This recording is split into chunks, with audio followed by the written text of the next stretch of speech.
Hello everyone, welcome to Infinitesimal. I welcome you all to the fourth video of how to prepare for 2020 banking examination. In this video, we'll be talking about how to master English in 4 months time, and we'll be covering both the syllabus of prelims as well as mains. So without any further ado, let's move to our next slide. So first we'll be talking about the syllabus of English. So as far as the syllabus of English is concerned, I have divided it into two parts. First is your reading comprehension part and the second is your verbal ability part. Now, if you look at the previous year paper, either like of prelims or mains, you will see that reading comprehension has covered the major portion of it. Okay, you will see more questions of reading comprehension in mains as well as in prelims. And verbal ability topics, though they are important, but they are like not that much important in your mains examination, because in mains, even if you are able to solve all the RC questions that are present, then you can easily crack the like cutoff. Okay, so if I talk about the syllabus of reading comprehension, that what are the type of questions that is being asked, then you will see that in reading comprehension you will have like a article where there will be two or three or four paragraphs. At times you will see six paragraphs also, but the question type that they will be asking is not very easy. Okay, because in prelims you will have many factual question, बहुत सारे factual questions होंगे, लेकिन in mains की अगर बात करें तो mains में you will have very deep type of questions. ठीक है, there will be some questions which are related to logical reasoning which are being asked from RC. So what are the type of questions? So first type which is very important is main idea. Okay, they will ask you the main idea of a particular paragraph. For example, I am saying कि ये एक RC है. Okay, and this RC has like for example three paragraph. So para number 1, this is para number 2, and this is para number 3. So what they can ask, they can ask you the main idea of this overall RC, कि overall RC का main idea बता दीजिए. और they can ask you for from specific paragraph. For example for para 2 they will ask what is the main idea. Okay, so it can be either specific paragraph or it can be the overall RC that they will be asking. So what is the second type? The second type is fact based. Now this is very rare in mains में ये वाला आपको नहीं पूछा जाएगा, but generally you will see these type of questions in prelims. Okay, now inference based question, this is again logical reasoning part where they will be asking you about certain statements which are present in a paragraph. उस statement के regarding बोलेंगे कि क्या हम लोग infer कर सकते हैं. Inference is something which is not stated directly but we can deduce from the paragraph. अच्छा, उसके बाद क्या है कि they will ask you कि what is the suitable title. They can ask you for from like specific paragraph also कि इस paragraph का title क्या हो सकता है, या फिर पूरे के पूरे इस article का paragraph क्या हो title क्या हो सकता है. Then there is the question of tones. Tones आपको पता करने होंगे, तो टोन का एक लिस्ट है. I will try to provide you the list so that आप सारे जो भी डिफरेंट टाइप ऑफ टोन्स होते हैं उससे फेमिलियर हो जाए. And then we have filler based RC. Now this is the new type of RC that is introduced in bank examination where they will provide you RC जिसमें कुछ paragraphs तो होंगे ही, उस पैराग्राफ के साथ साथ क्या होगा, यू विल सी कि सर्टेन ब्लैंक्स आर इंसर्टेड. जैसे मान लीजिए पैरा 2 में आपको बहुत सारा सेंटेंस लिखा हुआ है, एक सेंटेंस आपको ब्लैंक कर देंगे. Okay, but the question type is very easy. It is similar to solving filler type of questions, or you can say para completion at best. कि जैसे पैरा कंप्लीशन में आपके पास होता है ना कि एक छोटा सा पैराग्राफ होता है and then there is a sentence which is blanked out, आपको निकालना होता है, तो उस तरह का होगा. ठीक है, सो आरसी के लिए अगर देखा जाए तो प्रीलिम्स में उतना डिफिकल्टी लेवल आपका नहीं रहता है, इजी रहेगा, इजी से मॉडरेट लेवल रहेगा. मेंस में what can happen, the difficulty level will increase many fold. ठीक है, क्यों हो जाएगा? Because they will ask you critical reasoning question from that, कि आपको कोई एक पैराग्राफ का सेंटेंस दे देंगे, इसके बिहाइंड का एजम्पशन क्या है. ठीक है, या फिर ऑथर का थॉट प्रोसेस क्या था इसको लिखने के लिए, what kind of author he is, क्या वो आपका कोई टीचर है या राइटर है या फिर कहीं पे स्पीच दे रहा है, ये सभी क्वेश्चन बनते हैं. ठीक है, सो थोड़ा सा डिफिकल्ट हो जाता है, बट कैसे उसको करना है उसके लिए जब मैं सोर्सेस बताऊंगा देन यू विल अंडरस्टैंड कि how we have to solve those type of question. Now coming to verbal ability section, तो वर्बल एबिलिटी में I am talking mainly of mains. ये मेंस का ही सिलेबस है, बट कुछ कुछ टॉपिक्स आपके हैं जो प्री में भी आपको पूछे जाएंगे. ठीक है, मेंस में ये सारे टॉपिक्स आपको पूछे जाएंगे. Now first is your essence, theme और main idea of smaller passages. Okay, so क्या होगा, जैसे आरसी में तो क्या होता है, we have 2 or 3 पैराग्राफ या 4 या 5 पैराग्राफ्स. इसमें क्या होगा कि you will be given a small paragraph. जैसे मान लीजिए पैरा 1 पे ही एक सिंगल पैराग्राफ दिया जाएगा, या मान लीजिए 2 पैराग्राफ. ठीक है, and they will ask you the essence. Essence means कि what is the like main crux क्या है उसका. ठीक है, या मेन आइडिया पूछेंगे, थीम क्या है. ओके। सो प्राइमरी पर्पस क्या है, मतलब ये सारे जो हैं टॉपिक्स ऐसे हैं which are very like close to each other, बस थोड़ा थोड़ा सा डिस्टिंक्शन है। राइटिंग में अलग अलग वे है, जैसे हम लोग मेन आइडिया को थोड़ा अलग तरीके से लिखते हैं, प्राइमरी पर्पस को थोड़ा अलग तरीके से प्रेजेंट करते हैं। सो टॉपिक्स बहुत ही सिमिलर है, but little distinction is there. जब आप उसका कॉन्सेप्ट पढ़ेंगे तब आपको और अच्छे से क्लैरिटी होगी। Okay, so this is the first topic, essence, theme और main idea. Then you have the major portion, जो क्वेश्चन आपका आता है प्री और मेंस में, that is from parajumbles. Parajumbles is again very important. अगर प्री में आता है तो ये 5 मार्क्स का आएगा और वो इजी टू मॉडरेट लेवल का रहेगा, ठीक है। मेंस में इसका थोड़ा सा आपको मॉडिफिकेशन देखने को मिलेगा। Now what type of modification you will see कि in parajumbles there is a type called sentence arrangement. Okay, sentence rearrangement करके एक टाइप होता है, ये भी मैं डिस्कस करता हूँ। सो इसमें क्या होगा कि दे विल गिव यू, जैसे मैं बोलता हूँ कि Ram is a boy, okay, तो इस सेंटेंस को वो आपको थोड़ा जंबल करके दे देंगे। जैसे मान लीजिए इज पहले दे देंगे, ए दे देंगे, देन बॉय दे देंगे, and then finally they will give you Ram. Okay, so आपको इसको क्या करना है, रीअरेंज करके, सेंटेंस रीअरेंजमेंट। सो रीअरेंज करके आपको एक सेंटेंस ऐसा बनाना है that will make logical sense. Okay, so इसको हम लोग बोलते हैं सेंटेंस रीअरेंजमेंट। ये आपको प्रीलिम्स में काफी देखने को मिलता है। ओके, और ये बहुत ही इजी टॉपिक है, आप इसको पढ़ेंगे, अगर आपको सेंस बन रहा है सेंटेंस में तो तुरंत आंसर हो जाता है और you can eliminate the option. Okay, so इसमें आपको पैराजंबल में कैसे यूज करके पूछते हैं, तो जनरली यू विल सी कि in parajumbles problem they will give you 5 sentences और 6 सेंटेंसेस तक best in mains examination. Pre में 5 ही आपके सेंटेंस वाले होते हैं और वहां पे आपको 1 2 3 फर्स्ट सेंटेंस सेकंड सेंटेंस ऐसे पूछते हैं। मेंस में क्या होगा, आजकल क्या देखने को मिलता है कि पैराजंबल में they will give you 5 sentence for example. Now हर एक सेंटेंस को, जैसे मान लीजिए सेंटेंस नंबर 1 है तो इसको जंबल्ड कर दिया जाएगा।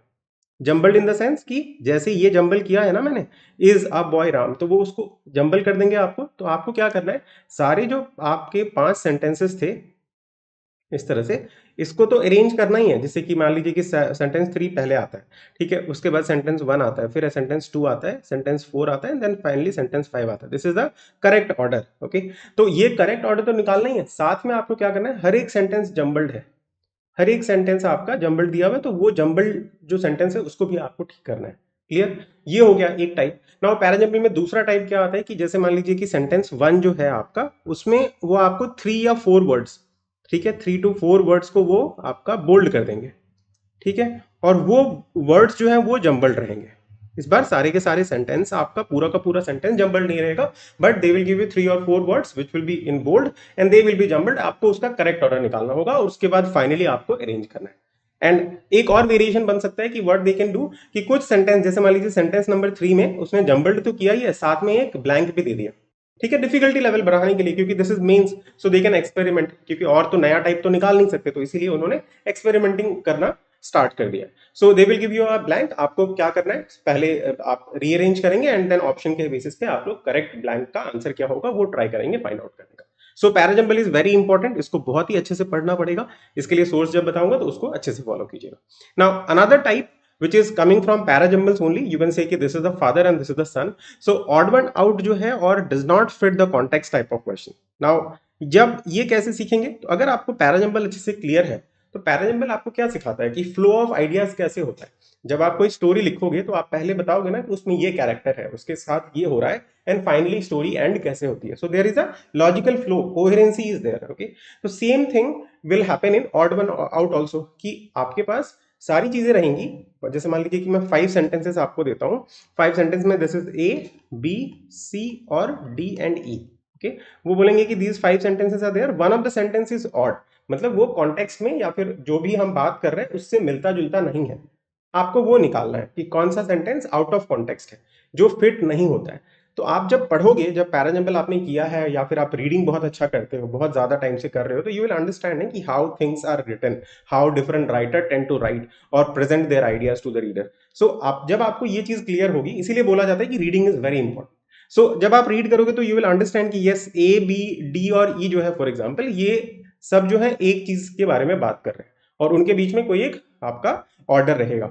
सो इसको भी आप पैराजंबल की तरह ही कर सकते हो कि जो भी 5 सेंटेंस में से 4 सेंटेंस है, आप डिटरमाइन कीजिए कि कौन पहले आना चाहिए, कौन बाद में आना चाहिए, क्योंकि एक तो आपका ऑर्डर तो डेफिनेटली रहेगा एंड जो लास्ट में बच जाएगा that will become the odd one out. So इसको भी सॉल्व करने का तरीका which is very similar to parajumbles, ये आपको समझ आ गया। Then we have fillers.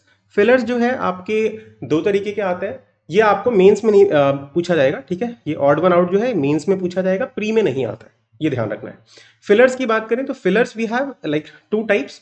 जैसे एक तो हम लोग जनरल फिलर देखते हैं कि सिंगल डबल ट्रिपल ऐसे पूछ लेंगे, ये आपको मेंस में जनरली देखने को मिलेगा, बट प्री में भी पूछ सकते हैं। तीन वाला डबल वाला भी होता है, सिंगल वाला भी होता है। सिंगल में एक सिंगल ब्लैंक रहेगा, डबल वाले में दो रहेगा। कभी कभी दो सेंटेंसेस दे दिए जाते हैं कि ए और बी है, इसमें सिंगल ब्लैंक, इसमें भी सिंगल ब्लैंक, सेम वर्ड दोनों में फिट होगा तो आप बता दीजिए।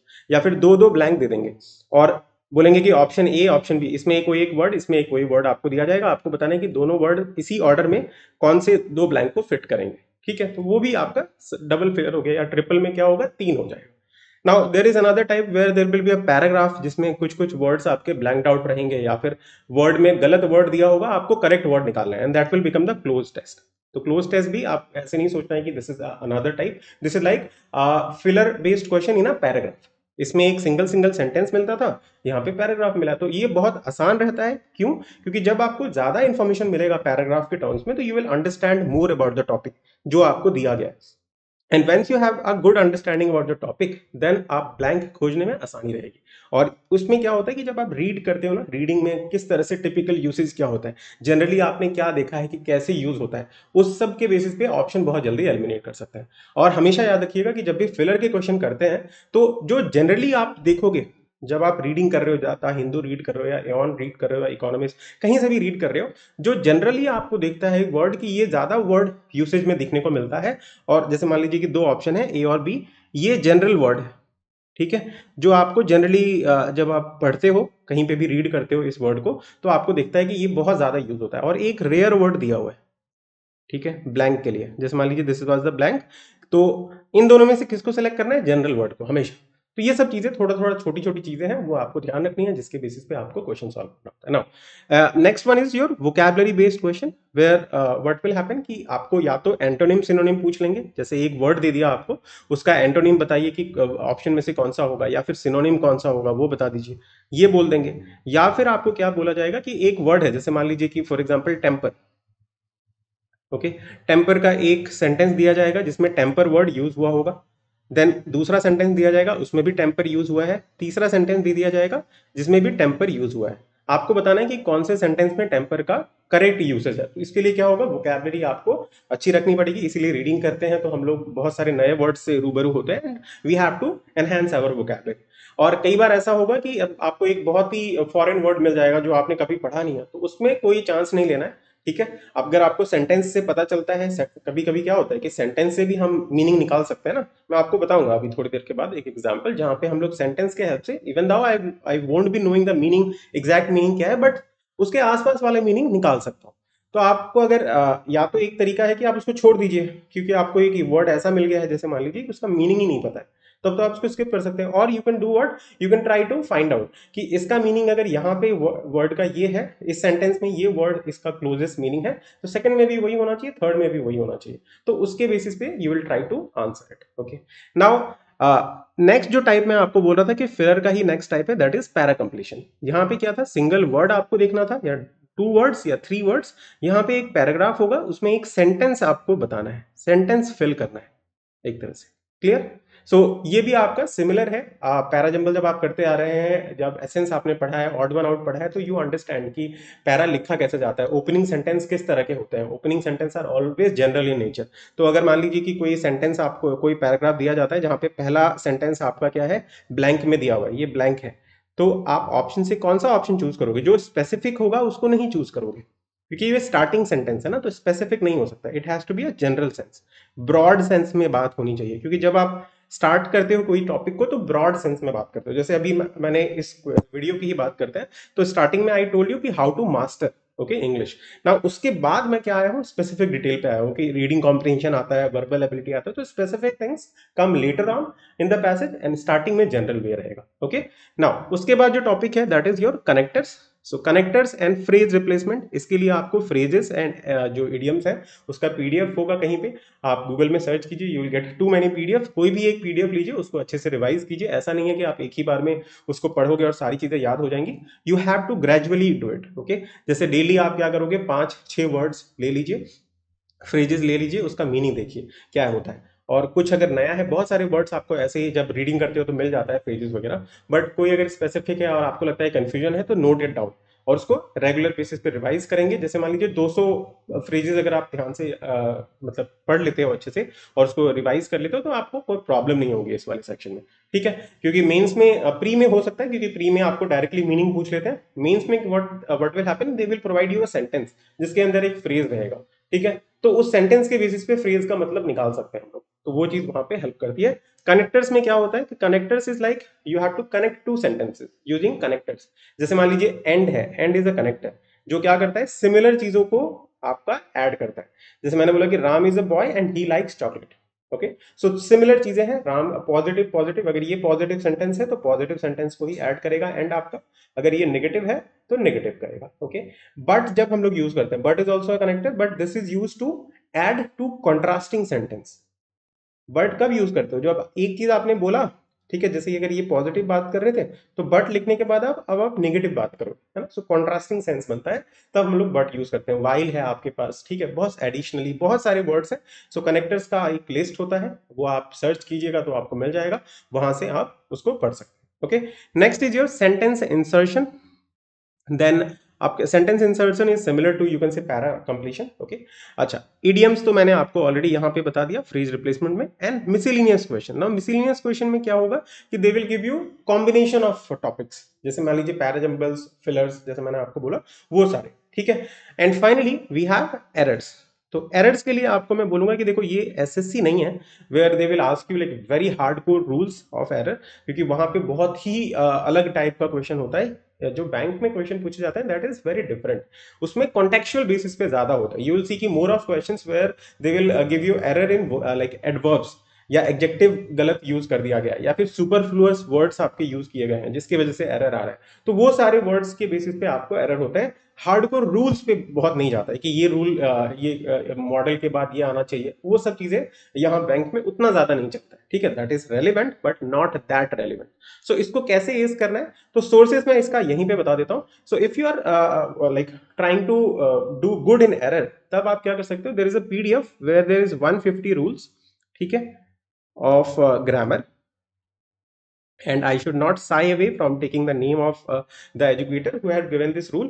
ऐसा नहीं है कि उन्होंने ही दिया है, दिस इज रूल, आप कोई भी बुक में जाएंगे तो वहां पे भी मिल जाएगा, but she has compiled a very good like 150 rules, concise way में है, किसी एक स्टूडेंट ने नोट बनाया है, तो आप सर्च कीजिएगा 150 rules of grammar Nimisha Bansal, so वहां पे आपको मिल जाएगा, ठीक है। I should give credit, full credit to her, because उन्होंने बहुत अच्छे से बताया है रूल्स के बारे में, तो आप इसको पढ़ेंगे तो काफी अच्छा रह जाएगा आपके लिए। रूल्स यहां से हो जाएगा, लेकिन रूल्स से ही काम नहीं बनेगा। If you just mug up the rules, तब आपको जब क्वेश्चन करने जाओगे ना तो यू विल सी कि there will be questions where those rules are not applied, तब क्या करना है, इसीलिए उसको प्रैक्टिस भी करना पड़ेगा।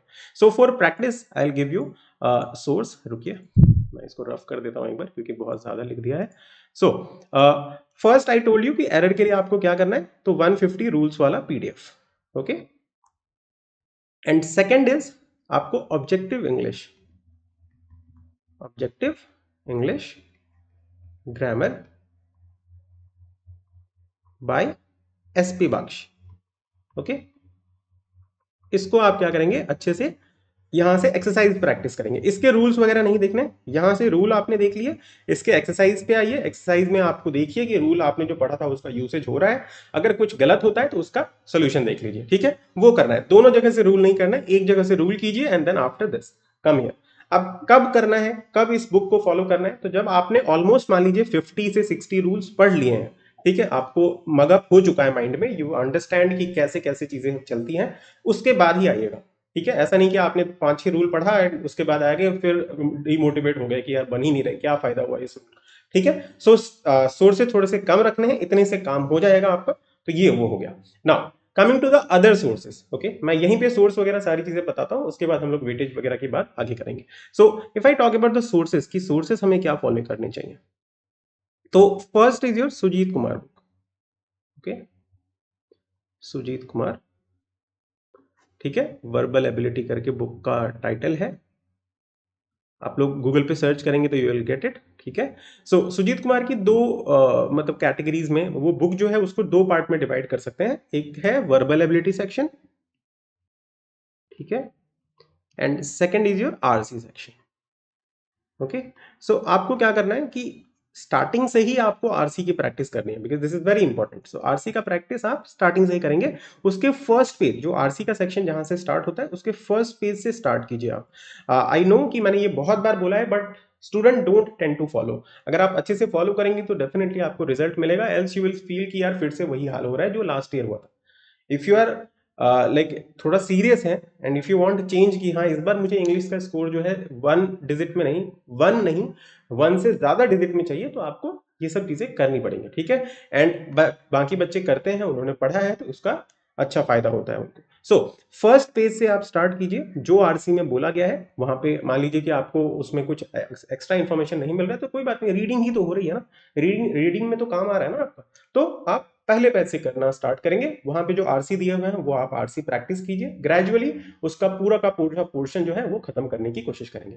डेली अपने बेसिस के अपना मतलब अपने हिसाब से आप टाइम निकालिए, जितना टाइम आपके पास होता है, you try to complete at least 5 pages in a day, that is very doable, आप कर सकते हैं। उसके बाद वर्बल एबिलिटी का जो मैंने टॉपिक आपको बताया, तो ये टॉपिक आपको स्पेसिफिकली अलग से मिल जाएगा, मेन आइडिया करके। पैराजंबल का भी है, ऑड वन आउट भी है, फिलर भी है, पैरा कंप्लीशन भी है, एरर्स भी है दिए हुए हैं, then phrase replacement and idioms भी हैं, ठीक है। तो ये सारे टॉपिक्स आपको वर्बल एबिलिटी सेक्शन में मिल जाएगा। अकॉर्डिंगली आप कोई भी टॉपिक से, ये जो मैंने दिया है, this is first topic that you have to do, second topic, third topic, एक ऑर्डर में है, ठीक है। तो इसी ऑर्डर में आपको प्रिपेयर करना चाहिए, तब काफी अच्छा रहेगा।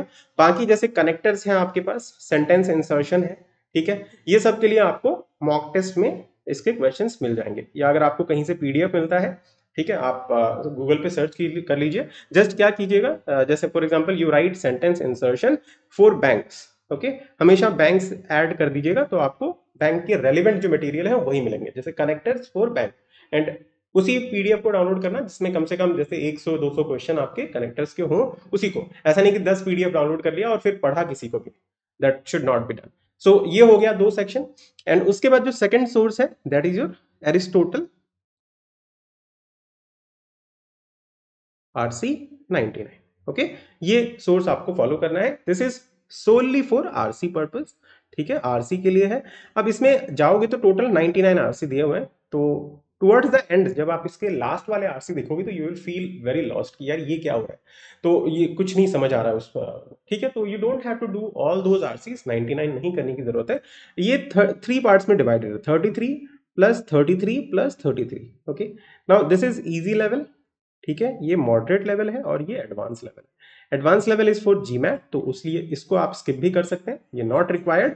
बैंक के लिए अगर आप इसको अच्छे से प्रैक्टिस कर लेते हो and you go through the like explanation कि उन्होंने क्यों बोला है, why this answer is correct, why this answer is incorrect, अगर वो डीप में समझ पाओगे और उसको इंप्लीमेंट कर पाओगे while you are solving the RC, then it will be fantabulous, okay. So ये चीज आपको करना है। सो सोर्सेस मैंने आपको बताया, first this, second is your this. इसके बाद ही इस पे आना, जब आपने कम से कम मान लीजिए कि ये जो आरसी वाला सेक्शन है इसका 50% कवर कर लिया है, then you can move to RC 99। ऐसा नहीं कि पहले दिन से ही आप इसको भी कर रहे हैं, इसको भी कर रहे हैं, इसको भी कर रहे हैं, that is not going to work. आप आधा कर लीजिए, उसके बाद आइए, जिससे कि कम से कम अंडरस्टैंडिंग तो रहे। And third source is your this, and fourth ये सोनली फॉर प्रैक्टिस पर्पज है, ओके। इतना आप अगर सोर्स अच्छे से फॉलो करते हैं तो आई कैन गारंटी कि आप बहुत अच्छा स्कोर करेंगे। आपका 2 डिजिट में 20-25 तक आप आसानी से जा सकते हैं, अगर आपका प्रैक्टिस आप ज्यादा कर रहे हैं, जो जो चीजें मैंने उसमें बोली है सारी चीजें कर रहे हैं, उसके बाद सफिशिएंट प्रैक्टिस मॉक टेस्ट से कर रहे हैं, ओके। कोई दिक्कत नहीं होगा। यू विल सी कि many student are scoring 30 out of 30 in prelims examination in English, तो वो काफी अच्छा एक एडवांटेज मिल जाता है। And the same happens in mains also, mains में उनका इंग्लिश का जो कट ऑफ होता है वो कट ऑफ से बहुत ज्यादा ही स्कोर करते हैं, तो इसीलिए उनको एडेड एडवांटेज हो जाता है। तो ये एक लैंग्वेज की तरह आप इसको लीजिए, ऐसा नहीं कि यार बोरिंग है, ओके, समथिंग इज बोरिंग, जब तक आप कोई न्यू चीज सीखना चाहते हो ना तो वो बोरिंग लगती ही है, क्योंकि आप अपने कंफर्ट जोन से बाहर जा रहे हो उस चीज को सीखने के लिए। So everything will be like in the beginning very boring, very like ऐसा लगेगा कि यार ये क्या कर रहा हूँ, इससे अच्छा कुछ और देख लेता हूँ, कुछ और चीजें कर लेता हूँ, वो लगेगा। लेकिन अगर आपको अच्छा बनना है उसमें, ठीक है, तो आपको वो करना पड़ेगा। Even though it is boring, you gradually love the process, start कीजिए। समझिए कि हाँ यार मेरे को, जैसे कोई मान लीजिए कि आप आरसी पढ़ते हैं या कोई आर्टिकल पढ़ते हैं, तो उस आर्टिकल में इंटरेस्ट लीजिए कि हाँ इस आर्टिकल से मुझे ये पता चला, oh wow this is something that I like, मेरे को कभी पता ही नहीं था, ये चीजें होती हैं। अच्छा, जैसे मान लीजिए कि कोई एडवर्टाइजमेंट वाला आपका आरसी है जिसमें एडवर्टाइजमेंट, टाइप ऑफ एडवर्टाइजमेंट के बारे में दिया गया है, तो I have already talked about, ठीक है, सबलिमिनल, ये सब एडवर्टाइजिंग होती है आपकी। तो जब वो सब पढ़ोगे ना तो you will feel a sense of awe कि यार ये ऐसा भी होता है, ये तो मैंने कभी सोचा ही नहीं था। ठीक है, जो चीजें आपको अच्छी लगती हैं उसके बारे में स्टार्टिंग में पढ़िए। ऐसा नहीं है कि एकदम से ही आप इकोनॉमिक्स के आर्टिकल पढ़ने लग गए तो यू विल फील वेरी डिजी, पढ़ते पढ़ते ही सो जाओगे। आपको अगर मान लीजिए स्पोर्ट्स से पसंद है, ठीक है, तो आप फुटबॉल, जैसे मान लीजिए if you are following football, then you start reading football articles starting में। Okay, if you like stories तो आप स्टोरी देखिए, लव स्टोरी अच्छा लगता है कोई बात नहीं, लव स्टोरी पढ़िए। If you are into economics, आपका बैकग्राउंड इकोनॉमिक्स है, तो आप इकोनॉमिक्स से स्टार्ट कर सकते हैं। ठीक है, दैट विल डिपेंड। आपको लगता है कि नहीं मैं हिंदू में पढ़ना है मुझे, तो आप हिंदू पढ़िए, कोई दिक्कत नहीं। Okay, so these are your sources, जो बुक्स मैंने आपको बताया। ठीक है, अब हमें पता है कि हमेशा रीडिंग कॉम्प्रिहेंशन के लिए रीडिंग बहुत इंपॉर्टेंट है, और रीडिंग आपको 4 महीने पूरा करना पड़ेगा जब तक, और 4 महीने के बाद भी जब तक आपका एग्जाम नहीं होता है, you have to continue reading, because that will add, एक तो वोकैबुलरी इंप्रूव होगी first, second is your comprehension आपका बिल्ड होगा, and you will feel confident कि आपकी स्पीड भी बढ़ेगी। इनिशियली यू विल फील कि एक छोटे से पैराग्राफ को पढ़ने के लिए you are taking 5 to 6 minutes, okay, to understand whatever is written, but gradually you'll understand कि सारी चीजें इंपॉर्टेंट नहीं है इस पैराग्राफ के अंदर। अभी मैं आपको एक एग्जांपल दूंगा, पेड वीडियो का एक पार्ट है, उसको मैं अपलोड करूंगा, इसी के साथ ऐड कर दूंगा, जिसमें आई विल टेल यू कि कोई जो पैराग्राफ है उसमें क्या इंपॉर्टेंट है मेरे लिए और क्या इंपॉर्टेंट नहीं है, उसको आइडेंटिफाई करना है। अब मैं आपको एक ही एग्जाम्पल दूंगा, लेकिन ये एग्जाम्पल का जो यूसेज है वो आपको 100 से ज्यादा आर्टिकल्स में यूज करना है, तभी आपको चीजें पता चलेंगी कि यस, ये इस आरसी के अंदर सेकंड पैराग्राफ का तो कोई रोल ही नहीं है, ये तो जस्ट एग्जाम्पल दिया हुआ है, जो पहला पॉइंट था उसी को स्टैब्लिश करने के लिए एग्जाम्पल दिया हुआ है, तो एग्जाम्पल की जरूरत नहीं है हमें। थर्ड पैराग्राफ पे आए, you will try to find out the main idea, always work और रीड, लाइक कोई भी आर्टिकल के ऊपर अगर आप काम कर रहे हैं या फिर उसको पढ़ रहे हैं, तो हमेशा पढ़िए उसको मेन आइडिया जानने के लिए कि आर्टिकल को लिखा क्यों गया था। जैसे आज आप ये वीडियो क्यों देख रहे हैं, to learn how to manage English section, okay, so main idea is that. लेकिन अब मैंने आपको बहुत सारी चीजें बताई हैं, बहुत सारे बीच में आपको मैंने मोटिवेशनल एक वर्ड्स भी बता दिए, क्या वो इंपॉर्टेंट है? हाँ, अभी के लिए इंपॉर्टेंट है, बट जब आप पढ़ने जाओगे तो आप ये सारे सोर्सेस पे फोकस करोगे। ठीक है, सो वो चीजें इंपॉर्टेंट है, मेन आइडिया क्या है आपके लिए यहाँ पे, सोर्सेस। ठीक है, तो कोई भी आर्टिकल जब आप पढ़ते हो तो उसमें देखा कीजिए कि क्या इंपॉर्टेंट है क्या इंपॉर्टेंट नहीं है। इसका ये जो मैंने बोला कि कैसे मेन आइडिया को डिटरमाइन करना पड़ेगा, कैसे देखें कि कौन सा इंपॉर्टेंट है कौन सा इंपॉर्टेंट नहीं है, वो आपको लास्ट में टुवर्ड्स द एंड एक सेक्शन आपका अपने आप ही ओपन होगा जहां पे वो एक्सप्लेन कर दिया जाएगा। नाउ अब मैं आपको बताता हूँ कि रीडिंग के सोर्सेस। ओके, रीडिंग के सोर्सेस बताने से पहले let me give you a weightage for prelims और मेंस एग्जामिनेशन। मैंने ऑलरेडी बहुत सारी, ऑलमोस्ट पूरा वीडियो का बात कर ही दिया है, बस वेटेज के बारे में एक बार बात कर लेते हैं। If you talk about the prelims examination, you will see कि 30 questions are being asked from prelims examination, okay, and mains में 35 क्वेश्चंस होते हैं 40 मार्क्स के, ओके, और 40 मिनट्स आपको मिलते हैं। ठीक है, यहाँ पे 20 मिनट्स मिलते हैं and 30 marks. So what are the type of questions, what is the weightage of different topics that I have told you? So if you look at the, like this is 2021 का paper prelims का, okay, तो जरूरी नहीं है कि reading combination 5 number का भी आएगा, आपका 7 to 8 मार्क्स का भी आता है। ठीक है, दैट वैरीज। ओके, सो 2021 का अगर देखें, वन ऑफ द शिफ्ट का ही बता रहा हूं मैं, तो वो रीडिंग कॉम्बिनेशन 5 नंबर का ही था। क्यों? क्योंकि वो मॉडरेट लेवल का था, इजी रहेगा तो थोड़ा ज्यादा बढ़ा देते हैं, लंबा कर देते हैं, बट अगर मॉडरेट रहेगा तो 5 नंबर का ही दिया। एरर डिटेक्शन, एरर वाला 6 क्वेश्चन था। Sentence correction is there. Sentence correction में क्या होगा ना कि एक सेंटेंस दिया होगा, और जैसे मान लीजिए कि मैं क्या लिखता हूं, at school everything is taught, okay, इसको मैंने क्या किया, बोल्ड कर दिया। ठीक है, इसको मैंने बोल्ड बोल्ड कर दिया, और मैंने आपको चेंजेस दिए कि इज के जगह क्या वॉज होगा, क्या वेयर होगा, आपको बताना है कि या फिर इज ही होगा, कौन सा करेक्ट है। तो जो आपको करेक्ट लगेगा वो आप करेक्ट करेंगे। ठीक है, so sentence correction is very easy. Single fillers, cloze test मैंने आपको बताया, कनेक्टर्स बताया, तो अलग अलग मार्क्स उसके हैं, वो आप देख सकते हैं। तो जो टॉपिक मैंने आपको बताया, ऐसा नहीं आप करना है कि मैं यही टॉपिक करके जाऊंगा, यही प्रीलिम्स में आ रहा है। जो टॉपिक मैं आपको सिलेबस में बताया, सारे टॉपिक्स आप अच्छे से करके जाइए। इंग्लिश में बहुत ज्यादा स्कोर करना है, जितना आप सोच रहे हैं उससे ज्यादा स्कोर करना है। ठीक है, अभी अगर आपका मान लीजिए 5 आ रहा है, तो यू ट्राई कि अगर 30 है टोटल, तो 25 में स्कोर करो, +20 ऑलवेज। ठीक है, हमेशा ये माइंड में रख के चाहिए, whenever you are aiming for the sky ना, तभी आप ऊपर जा पाओगे। ऐसा नहीं कि आप यहाँ सोच रहे हैं कि यार मैं तो 15 में ही खुश हूँ, तो फिर आप 15 तक ही रह जाओगे। Limit, don't limit yourself. Now coming to mains, you will see कि reading comprehension is coming from like 12 mark, 12 questions आएंगे, और आपका ऑब्वियसली 40 मार्क्स का है तो कुछ तो ज़्यादा मार्क होगा इसका, तो मान लीजिए कि 13-14 मार्क्स आपको यहीं से मिल जाएंगे। सो आउट ऑफ 40 मार्क्स अगर 13-14 मार्क्स आपको रीडिंग कॉम्बिनेशन से मिल रहा है तो इसीलिए reading is very important and RC is very important. Then para fillers, जो पैरा कंप्लीशन मैंने आपको बताया, एरर डिटेक्शन, आपको यहाँ पे भी 5 मार्क्स, यहाँ पे भी 5 मार्क्स, सॉरी 6 मार्क्स, तो उतना ज़्यादा आपका वेटेज एरर डिटेक्शन का नहीं रहता है, इसीलिए मैंने बोला कि वो लिमिटेड सोर्स से अगर आप पढ़ेंगे तो that will also suffice. Okay, so now next is cloze test. Cloze test में न्यू टाइप का आता है जहां पे आपको वर्ड्स बोल्ड कर दिए जाएंगे and you have to replace की करेक्ट वर्ड क्या होगा। Okay, phrase replacement is there, word arrangement is there, जहां पे आपको सेंटेंस को अरेंज करना है, जो मैंने बोला था जम्बल्ड वाला, उसके बाद पैरा जम्बल आ जाएगा। Match the column is like connectors only. Okay, यहाँ पे क्या होगा कि आपको जैसे ए बी सी, देन यहाँ पे डी ई एफ, इस तरह से देंगे। एक सेंटेंस का आधा पार्ट यहाँ पे होगा और उसका रिमेनिंग पार्ट यहाँ पे होगा। ठीक है, बीच में एक और कॉलम भी दे सकते हैं, this column will be the connector column. ठीक है, जैसे यहाँ पे एंड लिख दिया, यहाँ पे बट लिख दिया, आपको बताना है कि कौन सा किससे कनेक्ट होगा और जिससे कि एक मीनिंगफुल सेंटेंस बन के आए, that is match the column for you. Okay, so जो क्वेश्चन टाइप मैंने आपको यहाँ पे सिलेबस में बताया वही है, अगर आप अच्छे से उन सबको प्रिपेयर करते हैं तो आपको वेटेज इसके बाहर कहीं पे कुछ भी नहीं मिलेगा, सारी चीजें आपकी कवर हो जाएंगी। ठीक है, and obviously this is the mains, so आपको हर एक क्वेश्चन जो है वो मॉडरेट लेवल का ही देखने को मिलेगा। At times you will see कि रीडिंग कॉम्बिनेशन थोड़ा सा डिफिकल्ट होता है, that is going to happen because this is mains examination. And also there is a myth that certain student have कि सर आरसी आजकल क्या हो रहा है कि एक छोटे पैराग्राफ का आता है, तो उस तरह के पैराग्राफ पढ़ेंगे आप। देखो, एग्जामिनर जो है वो एक्सपेरिमेंट करता है, इससे पहले उसने आपको 6 पैराग्राफ वाले भी आरसी दिए हैं।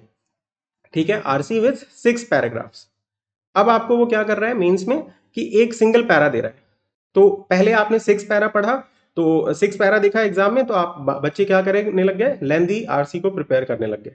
ठीक है, लेंदी आरसी जैसे ही उन्होंने प्रिपेयर किया, उन्होंने सिंगल पैरा पे ले आए, तो इसीलिए don't stick to the plan what the examiner thinking, तब तो आप उसी के माइंड पे चल रहे हो ना, जैसे बोलता है ना नियो कि if you are taking the blue pill and the red pill, the difference is there. Okay, so don't do what the examiner wants you to. वो तो चाहता है कि आप बच्चे जो है एक पैरा वाला आरसी प्रिपेयर करने लग जाए और मैं जाके फिर बाद में 2-3 पैरा वाला दे दूंगा, तो फिर फंस जाएंगे कि यार मैं तो ये करके ही नहीं आया, ये करके आया। तो you will always have excuse with you कि यार ठीक है, मैं तो ऐसा प्रिपेयर करके गया था, एग्जामिनर ने ऐसा दे दिया। इसीलिए जो जनरल आरसीज हैं उसको आप प्रिपेयर कीजिए, you have to learn, either वो 6 पैरा का हो, फर्स्ट पैरा का हो, या फिर आपका 2-3 पैरा का हो, सॉल्व करने का जो तरीका है that will remain same, and वो आपको सीखना है, ना कि number of paras are important. Okay, so this is very important thing. Now will discuss about कि रीडिंग कैसे करना है। ओके, रीडिंग वाला पार्ट जो है कि कौन कौन से सोर्सेस फॉलो करने चाहिए and what is the effective way to read, that is very important. So मैं आपको एक स्लाइड दिखाता हूं, उसके बाद हम लोग रीडिंग के ऊपर बात करेंगे। तो सबसे पहली चीज जो है आपको क्या करनी है कि रीडिंग करने के लिए you don't do it in mobile. ठीक है, आई विल सजेस्ट कि आप क्या कर सकते हैं, मोबाइल पे भी कर सकते हैं, बट आप क्या कीजिए, इस बेटर कि अगर आप लैपटॉप अफोर्ड कर सकते हैं या फिर आपके पास डेस्कटॉप है तो आप उस पर रीड करिए, ज्यादा इफेक्टिव रहता है। Okay, so how to read effectively, और ये बताता हूँ, इसका सोर्सेज बताता हूँ कहाँ से रीड करना है, कैसे रीड करना है, वो आपको आगे पता चल जाएगा कि कोई भी पैरा है तो उसको कैसे रीड करना है, जस्ट इसके बाद आपको वीडियो मिल जाएगी। सो फर्स्ट आपको क्या करना है कि if you are using desktop और लैपटॉप, मैं आपको मोबाइल पे भी, क्योंकि बहुत सारे बच्चे अफोर्ड नहीं कर पाएंगे, I understand many people are belonging from village areas. ठीक है, तो वहाँ पे नेट भी नहीं है और लैपटॉप आप फाइनेंशियल इशू की वजह से नहीं ले पा रहे होंगे, कोई बात नहीं, अब उसके लिए भी सोल्यूशन है हमारे पास। सो डेस्कटॉप और लैपटॉप पे अगर है तो आप क्रोम पे हमेशा चीजें पढ़ते हैं। ठीक है, तो in Google Chrome there is a extension. Okay, extension है गूगल डिक्शनरी का। Now this is a wonderful extension. इससे क्या होगा कि आप जब आप रीड कर रहे हैं, ठीक है, ये आर्टिकल है, जैसे मान लीजिए ये आर्टिकल को मैं रीड कर रहा हूं और वो एक गूगल एक्सटेंशन मैंने इंस्टॉल किया हुआ है आपके अंदर। ठीक है, मैंने क्रोम के अंदर इंस्टॉल करके रखा है। अब मैं आर्टिकल पढ़ रहा हूँ, तो व्हाट हैपन ना कि many times you will feel कि यार ये वर्ड का मतलब तो पता नहीं है। अब डिक्शनरी हम लोग बहुत आलसी हैं, नहीं जाते हैं खोजने के लिए, तो आप क्या कर सकते हैं, this Google dictionary plugin help you कि आप इसको डबल क्लिक कीजिए। ठीक है, वंस यू डबल क्लिक तो वो क्या करेगा, उसका जो क्लोजेस्ट मीनिंग है वो आपको दिखा देगा। Just I am giving you example, demo दे देता हूं। सो आई थिंक आपको स्क्रीन पे दिख रहा होगा, this is the extension Google dictionary by Google. Okay, ये एक्सटेंशन काफ़ी ज़्यादा यूजफुल है, बाय यू कैन सी कि कितने नंबर ऑफ यूजर्स इसको यूज़ करते हैं थ्रू आउट द वर्ल्ड। सो ये क्या करता है कि कोई भी, जैसे यहाँ पे वर्ड देख रहे होगे आप, सर्च है, सर्च को डबल क्लिक किया तो यहाँ पे ये उसका मीनिंग बताता है कि क्या है, और साथ में उसको प्रोनाउंसिएशन कैसे करना है, कैसे उसको बोलना है, वो भी आपको तुरंत ही बता देता है। तो I will give you just a demo कि कोई भी एक वेबसाइट पे जाते हैं, जैसे for example I am going to aeon.co, जहाँ पे रीड करना बहुत ही अच्छा है, and I want to find out the meaning of contradiction. तो मैंने डबल क्लिक किया एंड यू विल सी कि इसका मीनिंग आ गया। एंड अगर आपको मान लीजिए कि इसका साउंड सुनना है कि कैसे प्रोनाउंस होता है, तो मैं आपको एक second, contradiction. Okay, so this is how like it works. आपको वो मतलब भी बताएगा और साथ में कैसे प्रोनाउंसिएशन करना है वो भी बताएगा। तो फर्स्ट एंड फॉरमोस्ट थिंग आपको क्या करना है, you have to install this particular thing on your browser. ठीक है, गूगल डिक्शनरी आप जब भी रीड करते हैं तो डेस्कटॉप पे रीड कीजिए और ऐसे कीजिए। ओके, अच्छा, उसके बाद है कि सेकंड इज कि कौन कौन से वेबसाइट को फॉलो करना है, उसके बारे में हम लोग बात करते हैं। सो अगर देखा जाए तो जनरली मतलब इंडिया के पर्सपेक्टिव से अगर देखा जाए तो ज़्यादातर लोग जो है द हिंदू फॉलो करते हैं। ठीक है, उसमें काफ़ी अच्छा दिया जाता है, and this helps in your descriptive portion also. So इसको आप फॉलो कर सकते हो। ठीक है, यहाँ पे पॉलिटिकल आर्टिकल्स नहीं पढ़ने, रादर जो आपके सोशल या कल्चरल या फिर कोई टॉपिक इससे रिलेटेड है विच इज़ नॉट पॉलिटिकल, उसको आप रीड कीजिए। वहाँ से अंडरस्टैंडिंग आपकी रहेगी, एंड किस तरह का वोकैब यूज होता है वो आप जब मान लीजिए 1 महीने पढ़ते हैं ना, तो वो इनिशियली लगेगा कि बहुत सारे वर्ड्स नहीं पता है, बट दो same writers are writing it. Okay, so आप उनका लिमिटेड वोकैबलरी होती है, तो एक टाइम के बाद you will understand all the words that they are writing. धीरे धीरे आपको आइडिया लग जाएगा। अच्छा, उसके बाद जो दूसरा सोर्स है that is very important is aeon.co। Okay, इसमें आपको बहुत ही डाइवर्स टॉपिक मिलते हैं। ठीक है, अलग अलग टॉपिक मिलेगा, जैसे सोशलॉजी से रिलेटेड आर्टिकल मिलेंगे, साइकोलॉजी से आर्टिकल मिलेंगे आपको, देन कल्चर से आर्टिकल मिलेंगे, साइंस से मिलेंगे, लिटरेचर से मिलेंगे, जिससे भी चाहिए उस तरह से आर्टिकल मिलेंगे। एंड थोड़े से आर्टिकल लेंदी होते हैं बट इट्स ओके। आपको ये रहेगा कि आपका अटेंशन कितने टाइम तक रहता है ना, वो आप अच्छे से जज कर सकते हो इस पर्टिकुलर से। यहाँ पे aeon.co है, कॉम नहीं है, .co है। ओके, ये ध्यान रखिएगा। नेक्स्ट इज योर कि आप क्या कर सकते हो, दिस alldaily.com है। ठीक है, यहाँ पे जाएंगे, मैं अभी तीनों वेबसाइट पे आपको लेके चलूंगा। एंड एक है आपका द गार्जियन। ओके, अगर आपको पेड सब्सक्रिप्शन से बचना है and you want to read freely, तो आप ये सारे जो वेबसाइट है, हिंदू में आजकल पेड हो गया है बट तभी भी आपको आर्टिकल्स मिल जाता है। ठीक है, सो ये सब चीजें आपको, इन चार को ही अगर आप अच्छे से फॉलो करते हैं, इकोनॉमिस्ट इज ऑल्सो देयर, तो वो आपका पेड सब्सक्रिप्शन है तो मिलता नहीं रहता है आपको डेली, हर महीने मतलब 2 या 3 ही आर्टिकल मिलते हैं, तो दैट इज वेरी बैड कि आप उसी पे अगर रिलाई कर रहे हैं। इसीलिए ये कुछ फ्री सोर्सेज हैं, इसको आप फॉलो कीजिए, काफी अच्छी रीडिंग आपकी हो जाएगी, and you will have diverse area का नॉलेज। ओके, सो जैसे मैं आपको कुछ वेबसाइट दिखा देता हूँ, जैसे ऑल डेली की बात करते हैं, एक सेकेंड रुकिए। So we have this aeon.co in front of us. ठीक है, सब कुछ सही चल रहा है ना, यस। सो यहाँ पे अगर आप आओगे तो देखो मेन्यू है यहाँ पे। ठीक है, आप जो दे रहा है ना, ठीक है, don't go with the algorithm, कि जैसे आपने अगर नहीं देखा है तो आई विल रिकमेंड कि आप लोग जो है सोशल डायलेमा करके एक सीरीज है, उसको जरूर देखिएगा। उसके बाद आप वीडियो पे फिर से रिटर्न आ जाइएगा। सो अभी मत देखिएगा, मतलब बाद में देखिएगा। सोशल डायलेमा करके नेटफ्लिक्स पे है, अगर आपको कहीं पे फ्रीली भी अवेलेबल मिलता है तो try at least to watch the whole this documentary on social dilemma. Okay, काफी अच्छी है, आपका नॉलेज भी काफी बढ़ेगा। सो कमिंग टू दिस कि यहाँ पे जब आप मेन्यू पे जाएंगे तो यू विल सी कि different genre is there, culture है, सोसाइटी है, साइकोलॉजी है, साइंस है, फिलोसफी है। ठीक है, देन इनका ही अलग एक मतलब वेबसाइट है साइक करके, तो यहाँ पे साइकोलॉजिकल आर्टिकल्स मिलते हैं, उसको भी आप ओपन कर सकते हैं, काफी अच्छा रहता है। ठीक है, एक सेकेंड मैं दिखाता हूँ। सो यहाँ पे आपको साइकोलॉजी से काफ़ी अच्छे, अगर आप मतलब थोड़े से स्ट्रगल कर रहे हो, you are not able to make up your mind, कभी कभी ऐसा होता है ना कि यू विल फील कि यार ये मैं क्या कर रहा हूँ दुनिया में। ठीक है, बहुत बुरे बुरे ख्याल आते हैं, तो उसके लिए ये काफ़ी अच्छा एक वेबसाइट है where you will find very good like articles. बहुत अच्छा है, बहुत मोटिवेटिंग आर्टिकल्स आपको मिलेगा, you will understand about your mind more deeply if you read these articles. ठीक है, काफ़ी अच्छा रहता है। देन जैसे कि मैंने बोला आपको, जैसे मान लीजिए साइंस के रिलेटेड आर्टिकल पढ़ना है या फिलोसफी, तो आप इस पर क्लिक करेंगे। अगर आपको मान लीजिए आज रीडिंग का मन नहीं है, ठीक है, तो आप ऐसे, यहाँ पे वीडियोस भी है, ऑडियो भी है, और सबसे इंपॉर्टेंट चीज़ यहाँ पे क्या है कि लाइक कुछ ऐसे में, जैसे यहाँ पे तो नहीं है, मैं एक देख के देखता हूँ कि मिलता है कि नहीं। जैसे फॉर एग्जाम्पल साइंस पे जाएंगे तो वीडियो आता है, फिलोसफी में है क्या कहीं पे, यस। जैसे फॉर एग्जाम्पल, अच्छा ये this is a video, I am a noob. क्या ये ऑडियो में है? नहीं, रुकिए रुकिए।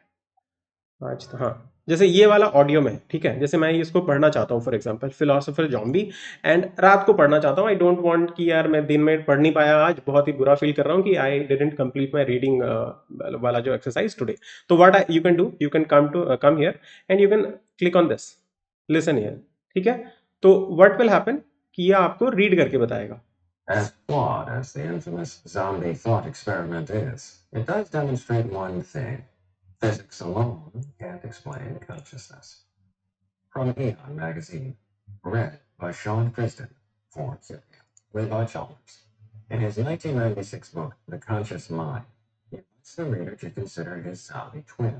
ठीक है, तो इस तरह से क्या होगा कि आप सुन भी सकते हैं कि क्या लिखा गया है, तो आपको पता रहेगा कि हाँ मैंने पढ़ा नहीं कम से कम, लेकिन सुन तो लिया कि एक नया आर्टिकल क्या था। तो this is like very useful article, और ये यूजफुल वेबसाइट एंड फ्री भी है, ठीक है। तो काफी अच्छा लगता है मुझे, इसलिए मैं हमेशा सजेस्ट करता हूँ। तो ये दोनों आर्टिकल हो गए। Then we have Guardian, and then arts and daily, that is alldaily.com जो है, तो आर्ट्स एंड लेटर डेली करके है। तो इस पे अगर आप आओगे तो यहाँ पे डेली क्या होता है कि वो आर्टिकल्स ऑफ नोट, ठीक है, कुछ न्यू बुक्स के रिकमेंडेशन और कुछ ऐसे और ओपिनियन दिए जाते हैं। तो आपकी मर्जी है, अगर आपको डाइवर्स रीडिंग करना है तो this website is very like important and also very useful. आप इस पर क्लिक कीजिए, जैसे for example I want to check about this book, जैसे फॉर एग्जाम्पल, ठीक है, न्यू बुक्स कौन कौन से आए हैं।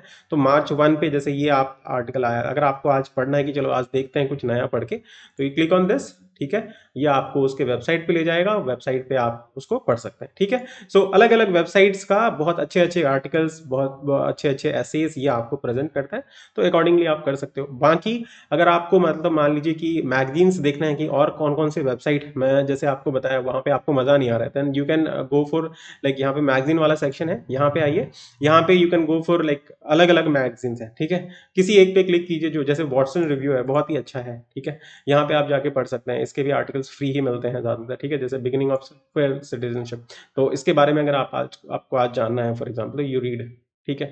तो ये काफ़ी एक अच्छा वेबसाइट है जहाँ पे आपको खोजना नहीं पड़ता है, बहुत सारी चीज़ें ऑलरेडी कंपाइल्ड है, तो अच्छा सोर्स है। आप कभी ये नहीं फील करोगे कि आई डोंट हैव सोर्स, ठीक है, अभी भी आपके पास सोर्स है, but you always have this like answer in your mind कि यार मेरे पास सोर्स नहीं है, मैं पढ़ नहीं पाता हूँ। अरे ये तो आप 1 साल से पहले बोल रहे हो, 2 साल से बोल रहे हो, why are you not reading? आप जाके रीड कीजिए, पढ़ना स्टार्ट कीजिए, धीरे धीरे तो चीजें सेंस बनाएंगे ही ना, ठीक है। सो ये एक हो गया। एंड गार्जियन पे अगर आते हैं तो यहाँ पे बहुत सारे इररिलेवेंट आर्टिकल्स आते हैं, जैसे मान लीजिए बैटमैन है, रॉबर्ट पैटिंसन वाला, क्या ये इंपॉर्टेंट है? No. So what is the relevant portion? तो you can go to more, ठीक है, मोर पे जाइए और यहाँ पे ओपिनियन, जैसे ये कॉलमनिस्ट है, ठीक है, ये गार्जियन का व्यू है, यहाँ पे आ जाइए कि एनवायरमेंट से रिलेटेड आर्टिकल पढ़ते हैं, साइंस से रिलेटेड पढ़ते हैं, ग्लोबल डेवलपमेंट से पढ़ते हैं, टेक से, बिजनेस से, इन सब से पढ़िए। हेल्थ एंड फिटनेस हो गया, ठीक है, ट्रैवल से कुछ पढ़ लिया आज। अलग अलग जो जॉनर है उसको आप क्या करेंगे, लाइक खोजने की कोशिश करेंगे कि मैं डेवलप कर पाता हूं कि नहीं उस तरह का राइटिंग स्किल। किस तरह से लाइफस्टाइल वाले ब्लॉग्स या फिर लाइफस्टाइल वाले आर्टिकल किस तरह से लिखे जाते हैं, साइंटिफिक आर्टिकल किस तरह से लिखे जाते हैं, हिस्टोरिकल पर्सपेक्टिव से कोई आर्टिकल कैसे लिखा जाता है, ये सब चीजें मैं क्यों बोल रहा हूँ, जब आप ये सब पढ़ोगे ना, you will like spend time around 4 months reading all this stuff, then you will understand कि हाउ टू राइट लाइक ऐसे इन अ पर्टिकुलर जॉनर। अगर साइंटिफिक कोई एक आर्टिकल लिखना है तो कैसे लिखना होता है, किस तरह के वर्ड्स जनरली यूज किए जाते हैं जिससे कि रीडर्स को चीजें समझ आए। तो नेक्स्ट टाइम जब आप डिस्क्रिप्टिव में ऐसा कोई टॉपिक आ जाए जो साइंस से रिलेटेड है तो आप अच्छा से लिख पाओगे, ठीक है, आपको पता रहेगा कि कैसे स्टार्टिंग करना है, कैसे एंड करना है, ये सारी चीजें। ओके, सो रीडिंग का मैंने बहुत अच्छी तरीके से बता दिया। First you will install Google dictionary and then मैंने वेबसाइट बताया। अच्छा, जो मोबाइल यूजर्स हैं उनको क्या करना है, ठीक है, आपके लिए भी आता है। सो मोबाइल पे अगर आओगे तो आपको वेबसाइट तो यही करना है, आप क्या कर सकते हो, ये मोबाइल का स्क्रीन है फॉर एग्जांपल, ठीक है, मोबाइल की स्क्रीन में जब आप aeon.co पे जाते हो फॉर एग्जांपल, ठीक है, अभी हमने एम्बिग्यूटी वाला कोई आर्टिकल दिख रहा था ना हमें, तो एम्बिग्यूटी वाला आर्टिकल पढ़ा। आप उस पर क्या कीजिएगा, इस पे ना कुछ देर अपना फिंगर रखिएगा, थोड़ी देर के लिए, ठीक है, थोड़ी देर प्रेस करके रखेंगे तो अपने आप ही गूगल आपको नीचे यहाँ पे एक एरो मार्क होगा कुछ और वर्ड आ जाएगा, ठीक है, ये जो वर्ड है यहाँ पे आ जाएगा, आप इसको क्लिक करना है तो ये खुल जाएगा बड़ा सा और वहाँ पे मीनिंग लिखा होगा, ठीक है। तो वो आप मोबाइल में कर सकते हैं, बट दिस इज लाइक थोड़ा लेंदियर प्रोसेस और आईज में स्ट्रेन होता है मोबाइल पे, इसीलिए आप लोग जो है वेबसाइट पे ज्यादा करोगे, अगर लैपटॉप पे तो काफी अच्छा रहेगा, ठीक है। So this is how you have to read what are the different sources, effective way में इस तरह से रीड कर सकते हैं ना। अब हर एक पैराग्राफ के अंदर क्या इंपॉर्टेंट है क्या नहीं है वो आपको नेक्स्ट पार्ट में मिलेगा। सो वीडियो में अभी ही एंड कर रहा हूँ। Thank you so much. I think जो भी चीजें मैंने आपको बताई आपके लिए थोड़ा सा प्रोडक्टिव रहा होगा, आप इसको यूटिलाइज करेंगे and you will see the results soon, but do it consistently. Okay, मैंने टाइम फ्रेम आपको नहीं बताया कि 4 महीने को कैसे करना है, 4 महीने आप लगातार कीजिए। स्टार्टिंग कैसे करना है, कौन कौन से टॉपिक से करना है वो मैंने ऑलरेडी आपको बता दिया। Okay, so thank you so much and all the very best. So देखिए यहाँ पे traditionally the first firm to commercialise a new technology has benefited from the unique opportunity to shape product definition, forcing followers to adapt to a standard or invest in an unproven alternative. Today, however, जब भी हम लोग however बात करेंगे तो क्या होगा कि there will be always some change in ideas. जो हमने पहले बात की होगी उससे थोड़ा अलग चीज होगा। ये पहले होता था, दिस इज ट्रेडिशनल अप्रोच, है ना। ट्रेडिशनली आपका ये चीजें होता था, मैं बता रहा हूँ अभी क्या है। But today however the largest payoff may go to companies that lead in what developing integrated approaches for successful mass production and redistribution. अगर मैं फर्स्ट पैरा पढ़ूं, क्योंकि ये ओवरऑल आपका पूरा दिया गया है, तो इसमें आप देखोगे कि हमें बात क्या की गई है कि ट्रेडिशनली वाला जो था कि अर्ली, मतलब ये बेसिकली आपको ये बताना चाह रहा है कि कैसे, या इसको अगर मैं समराइज करूं इस पर्टिकुलर पार्ट को, तो क्या लिखोगे कि अर्ली एडॉप्शन या अर्ली एडेप्टेशन यू कैन से of new technology is good, ठीक है। बट नाउ क्या है, इंटीग्रेटेड अप्रोच इज विनर। क्या मैं इसको इस तरह से लिख सकता हूं? यह आपको कह रहा था कि प्रीवियसली क्या होता था कि अगर जो सबसे पहले लेके आएगा, तो first one two commercialise a new technology has benefited from the unique opportunity, क्योंकि वो आपको एक यूनिक अपॉर्चुनिटी प्रोवाइड करता था, इसीलिए वो आपका कमर्शियलाइज कर पाते थे उस चीज को। बट टू शेप लाइक जब वो कुछ नई टेक्नोलॉजी लाएंगे तो वो आपका एक बेसिकली बता रहे हैं कि ये प्रोडक्ट आपका किस तरह का है। So they are shaping the product definition, ठीक है। एंड उसको उसके बेसिस पे जो है फॉलोअर्स को अडेप्ट करना पड़ेगा, ठीक है। बट आजकल क्या हो रहा है, today however the largest pay off, मतलब लार्जेस्ट जो आपका अमाउंट जो रिसीव करते हैं as like you can say commission और कंपेंसेशन, ठीक है, कंपेंसेशन नहीं, as like you can say salary, किनको मिलता है, तो to those company that lead in developing integrated approach for successful mass production and redistribution. So आजकल ये नहीं हो रहा है कि जो सबसे पहले लाएगा वो नहीं, जो आपका इसमें सक्सेसफुल होता है, इंटीग्रेटेड अप्रोचेज में सक्सेसफुल होता है for mass production and distribution, उनको आपका they are the winners now, ठीक है, इस तरह से बोल सकते हैं। इसका क्या हो गया, ये समरी हो गया। नाउ जब मैं सेकंड एंड थर्ड पैराग्राफ देखता हूं तो देखो यहाँ पे भी मैंने ब्लैक मतलब डार्क किया हुआ है, तो इसको देखते हैं। The producer of beta format for video cassette recorded, that is VCR, for example, they are the first to develop the VCR commercially in this, but the producer of the rival VHS video home system format prove to be the more successful at forming strategic alliance with other producers and distributor to manufacture and market their VCR format. तो क्या बोला गया कि the producer of beta format जो है वो आपका, उन्होंने पहले they were the first one to basically develop this VCR technology, video cassette recorder, ठीक है, इन 1975। But producer of the rival, जो उसके राइवल थे VHS, that is video home system format, वो आपके ज्यादा सक्सेसफुल हुए। क्यों? क्योंकि they were able to form this strategic alliance with other producer and distributors, ठीक है, to manufacture and market their VCR format. Now seeking to maintain an exclusive control over VCR distribution, beta producer were reluctant to form such alliances. तो ये beta वाले जो थे, इन्होंने तो आपका क्या किया, दूसरे जो प्रोड्यूसर एंड डिस्ट्रीब्यूटर्स हैं उनसे अलायंसेस बनाए, बट सिंस इनको क्या मेंटेन करना था, जो बीटा वाले थे they are thinking of maintaining this exclusive control over VCR distribution, इसीलिए उन्होंने अलायंसेस नहीं बनाए, ठीक है। एंड इसकी वजह से क्या हो गया, they lost ground to VHS in the competition for global VCR market. So उनको क्या बेसिकली फेस करना पड़ा, दे हैड टू लूज, ठीक है। सो ये आपको एज ए होल इस पैराग्राफ की क्या जरूरत है, क्या मुझे इसको मेंशन करने की जरूरत है? No, because this is only telling me this particular fact. जो आपने यहां बताया है उसी चीज को सपोर्ट कर रहा है कि नहीं, कि आपका बीटा जो था वो आपका एक न्यू टेक्नोलॉजी लेके आया, तो अर्ली अडेप्टेशन मतलब पहले आपका सही होता था, बट आजकल क्या हो रहा है, जैसे VHS था, इन्होंने क्या किया, आपका स्ट्रेटेजिक अलायंसेस बनाया प्रोड्यूसर एंड डिस्ट्रीब्यूटर के साथ, इसलिए वो विनर हो गया। सो इसको इंक्लूड करने की जरूरत नहीं है, because this is example and this is supporting this thing only. Okay, so this is, इसका समरी बनाने की जरूरत नहीं है। So this is the beauty of summary, once you know कि हाँ क्या मुझे इसको इंक्लूड करना पड़ेगा, no, this is only telling me the thing that I already know in the first paragraph. समझ आया? इसीलिए जब हम लोग मेन आइडिया की बात करते हैं तो वी से कि हमें फर्स्ट पैराग्राफ और लास्ट जो पैराग्राफ होता है उसको थोड़ा ध्यान से पढ़ना चाहिए, क्योंकि वहां पे इंट्रोडक्शन हो रहा है एंड बीच में जो है एग्जांपल्स देके सपोर्ट ही किया जाता है या निगेट किया जाता है। ओके, समझ आया? नाउ थर्ड वन पे आते हैं। So despite Beta's substantial technological head start and the fact that VHS has neither technically better nor cheaper than beta, developer of VHS quickly turned a slight early lead in the sales into the dominant position. So वही हमें बोला गया कि no doubt beta का जो है substantial technological head start काफी ज्यादा था, ठीक है, एंड देन दैट VHS जो है वो आपका उतना टेक्निकली बेटर भी नहीं था, ठीक है, बीटा से, और चीपर भी नहीं था। लेकिन डेवलपर्स ऑफ VHS को उनको लीड क्यों मिल गया, डोमिनेंट पोजीशन क्यों मिल गया? क्योंकि वो स्ट्रेटेजिक अलाइनमेंट करते थे, स्ट्रेटेजिक अलायंस बनाने में सक्सेसफुल हुए थे, ठीक है। Strategic alignment with producer of pre recorded tapes reinforce the VHS advantage. तो इसके वजह से क्या हुआ, उनको एडवांटेज मिला। The perception among customer that pre recorded tapes were the most available in VHS format further expanded VHS share of the market. Now अब ये परसेप्शन आ गया कंज्यूमर के अंदर कि जो प्री रिकॉर्डेड टेप्स हैं, since they had form this alliances, तो वो डिफरेंट डिस्ट्रीब्यूटर्स के पास प्रेजेंट था। सो इसका मतलब मार्केट में बहुत ज्यादा अवेलेबल है, इससे भी क्या हो गया, उनको मार्केट शेयर में हेल्प मिला। So by the end of 1980s Beta was no longer in production. So Beta आपका तब तक तो प्रोडक्शन में था ही नहीं। सो अब बताइए कि यहां पे ये क्या चीज बात हो रही है, क्या मुझे इसमें भी चीजें इंपॉर्टेंट हैं?